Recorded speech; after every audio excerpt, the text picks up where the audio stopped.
Russia's largest oil producer, Rosneft said on Saturday it had terminated operations in Venezuela and sold the assets linked to its operations in the South American nation to an unnamed company owned by the Russian government.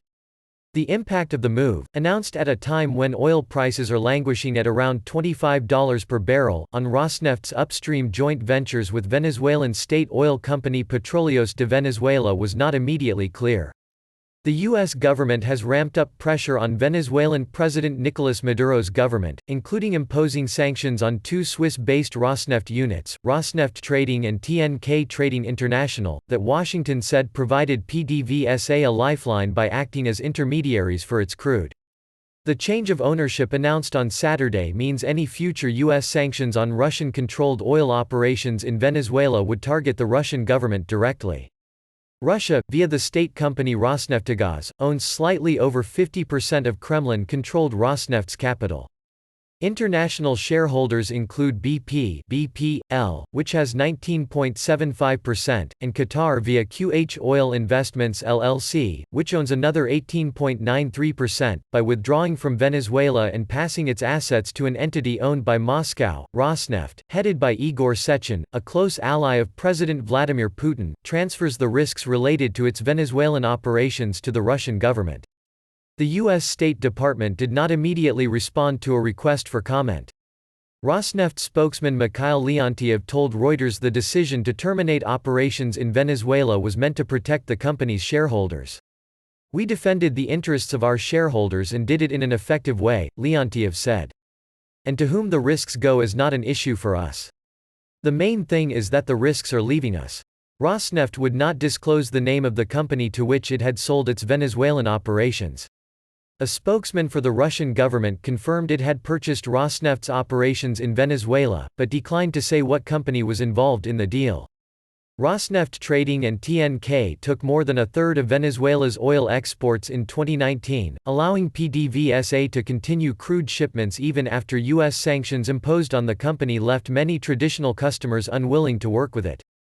But neither company has lifted Venezuelan crude so far in March, and 3 tankers chartered by Rosneft to transport some 5.7 million barrels left Caribbean waters empty on Saturday after waiting off the Venezuelan coast for weeks. It was not immediately clear if the apparent pullback would lead to a lifting of sanctions on Rosneft Trading and TNK.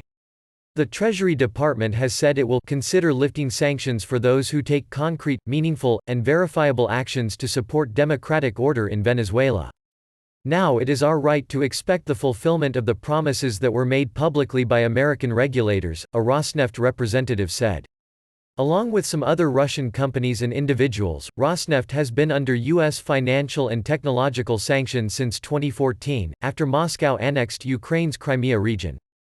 Rosneft said the Venezuelan assets sold include those in the joint ventures of Petromonagas, Petroperija, Boquerón, Petromiranda and Petrovictoria, as well as in oilfield services companies, commercial and trading operations, it said. The most significant of those operations is Petromonagas, a project in which Rosneft has a 40% stake that includes a field in the Orinoco oil belt and a heavy crude upgrader near the José terminal. The Petromonagas field produced 79,000 barrels of crude on Friday, according to an internal PDVSA document seen by Reuters, representing around 10% of the country's total output. The upgrader, however, has been offline for months. PDVSA and the country's oil ministry did not immediately respond to requests for comment. While it was not immediately clear how the move would impact operations at those joint ventures, Russia's ambassador to Venezuela, Sergei Melik Bagdasarov, wrote on Twitter that the deal would allow the two countries to continue working together. "Don't worry. This is about the transfer of Rosneft's assets in Venezuela to Russia's government directly. We will remain together going forward," he wrote on Twitter. Venezuela's Maduro retweeted the ambassador's comment. Elias Mata, an opposition lawmaker who chairs the Venezuelan National Assembly's Energy Committee, said any transfer of shares in the joint ventures would need to be approved by the Congress to be considered legitimate. Rosneft said it would be receiving a settlement payment worth a 9.6% share of Rosneft's equity capital that would be held by a subsidiary. It did not say which of its shareholders was responsible for transferring the 9.6% stake.